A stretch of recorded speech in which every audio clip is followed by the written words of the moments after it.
Աստված հավատարիմ է։ Դեյվիդ Վիլկերսոն։ Օր նոյեմբերի 2։ Լույս, որը չպետք է թաքցվի։ Տեր Հիսուսն ասում է մեզ. «Դուք աշխարհի լույսն եք» Մատթեոս 5:14 խոսք։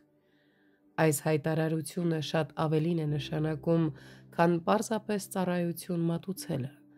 Այն գերազանցում է ուսուցանելը, քարոզելը կամ թերթիկներ բաժանելը։ Քրիստոսը հստակ ասում է. «Դուք պարզապես լույսի արտացոլանք չեք, պարզապես միջոց։ Դուք հենց լույսն եք։ Ձեր լույսի զորությունը կախված է ինձ հետ ձեր ընթացքի զորությունից»։ Աշխարհը ճանաչում է նրանց, ովքեր քայլում են նրա հետ։ Ձեր հարևանները կամ գործընկերները կարող են չիմանալ Քրիստոսի հետ ձեր ամենօրյա ընթացքի,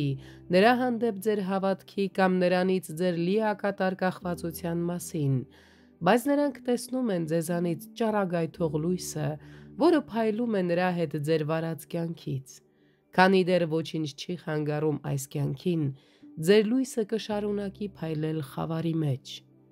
Դուք աշխարհի լույսն եք։ Մի քաղաք, որ կենում է սարի վրա, կարող չէ թաքցվել։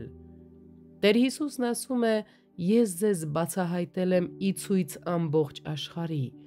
Դուք լույս եք, որը նախատեսված չէ թաքնվելու համար»։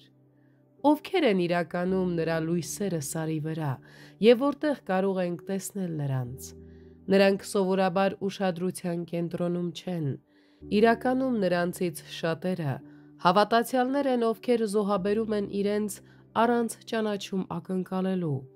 Տարիների ընթացքում ես տեսել եմ բազմաթիվ հավատացյալների, որոնք թվում են բարեպաշտ, բայց իրականում հոգևորապես ծույլ են։ Նրանք ուրիշներին պատմում են իրենց թերությունների և թույլ կողմերի մասին, կարծելով, որ դա իրենց խոնարհ է դարձնում, բայց միևնույն ժամանակ նրանք շտապում են դատել ուրիշներին։ Նրանք չունեն Քրիստոսի նման ճշմարիտ առատաձեռն սիրող ծառայության ոգի, ընդհակառակը, նրանց ունեցած լույսը իրականում խավար է։ Տեր Հիսուսն ասում է. «Եթե այն լույսը, որ քեզանում է, խավար է, ապա խավարը որքան ավելի է»։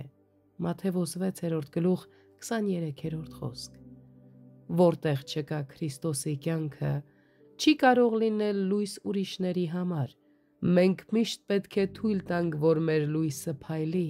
որպեսզի Աստված փառավորվի։